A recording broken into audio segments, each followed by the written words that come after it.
electric running makes more sense in the luxury limo class than in any other.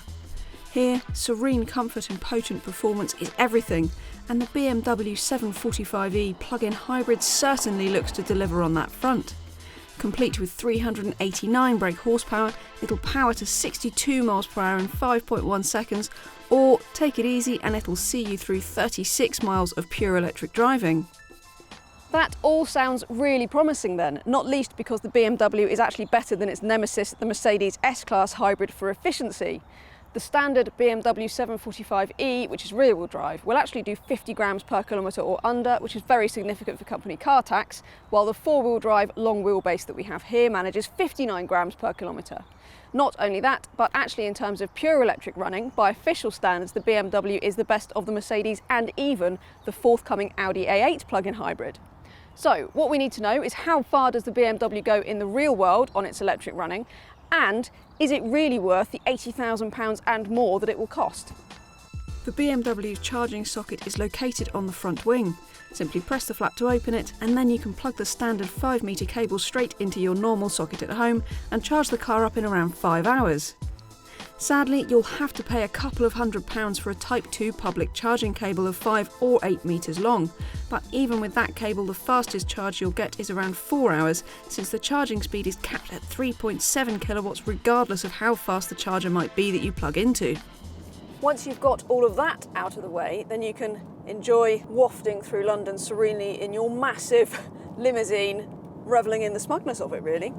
Obviously in electric only mode, you get the lovely power delivery of electric, which suits this car so perfectly actually. Now in the real world we're seeing, actually I've seen up to 25 miles out of this car, which is not bad for such a big car, and that was in reasonably varied stuff with a little bit of motorway, so if you're around town most of the time you will probably do even better than that.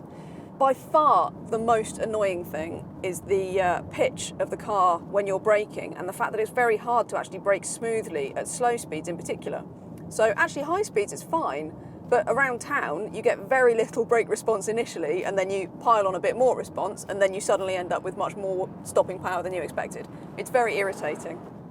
Of course you get that electric mode, you get standard hybrid mode, which does a really good job of flicking between this lovely inline 6-cylinder engine, which is very smooth, very nice and silky, makes a really nice noise actually if you accelerate, a really nice sort of distant, refined kind of burr going on.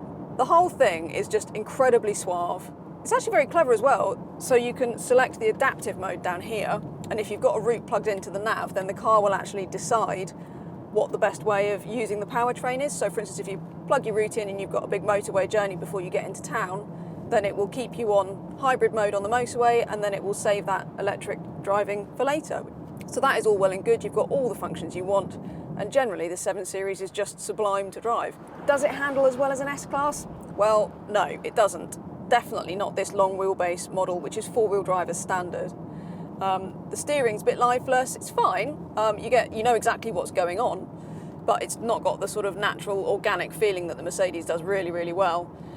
And it doesn't really have the poise, but it's absolutely fine, it feels stable.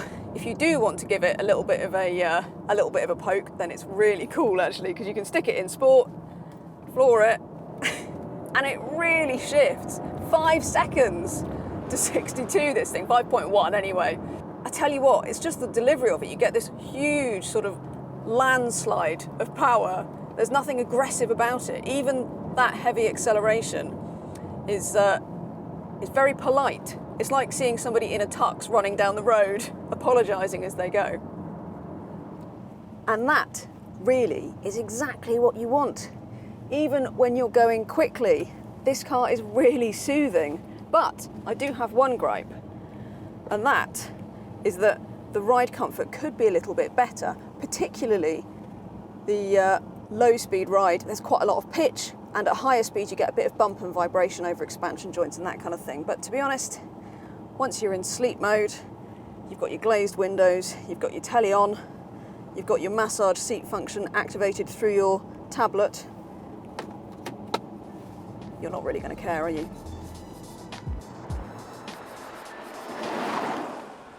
The BMW's dash feels like some kind of natural rock formation or something. You get this really hefty slab of buttons and screen. But for all of that, and while I think you could argue that it feels a bit dated by comparison to the more minimalist interiors in the Mercedes and Audi, this is really easy to use. I actually quite like having physical buttons for the aircon and for the windscreen clearing and all of that stuff. It just makes a lot of sense to me.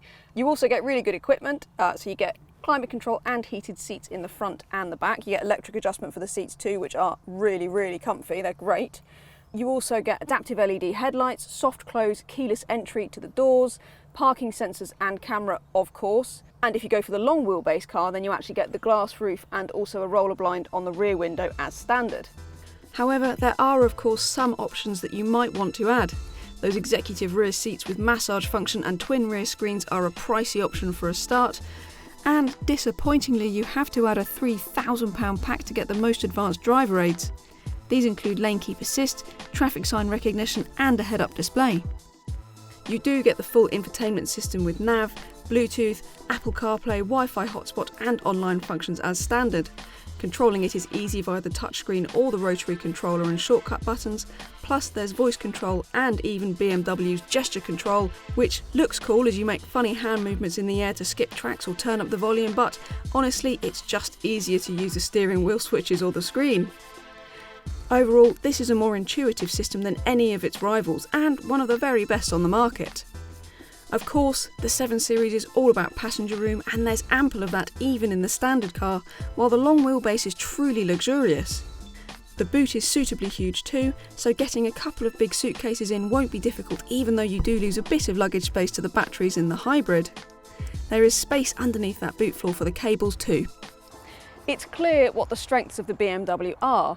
It goes a really good distance on pure electric running, especially for a car of this power and performance. And while £80,000 sound like a daft amount of money to most of us, it's usefully cheaper than the Mercedes. While it still remains to be seen just how this is going to stack up against the A8 plug-in hybrid, which is yet to arrive. And while we would like to see slightly better brake feel and ride comfort even, there is no doubting that this is a really exceptional luxury car, and actually I think the plug-in hybrid is the 7 Series to have in the range. So with all of that in mind, it's definitely one of the best limos out there. Head to DrivingElectric.com for all of the electric and hybrid car advice, news and reviews you could possibly want, and check us out on Twitter, Facebook and Instagram. While you're here, don't forget to hit subscribe on our YouTube channel.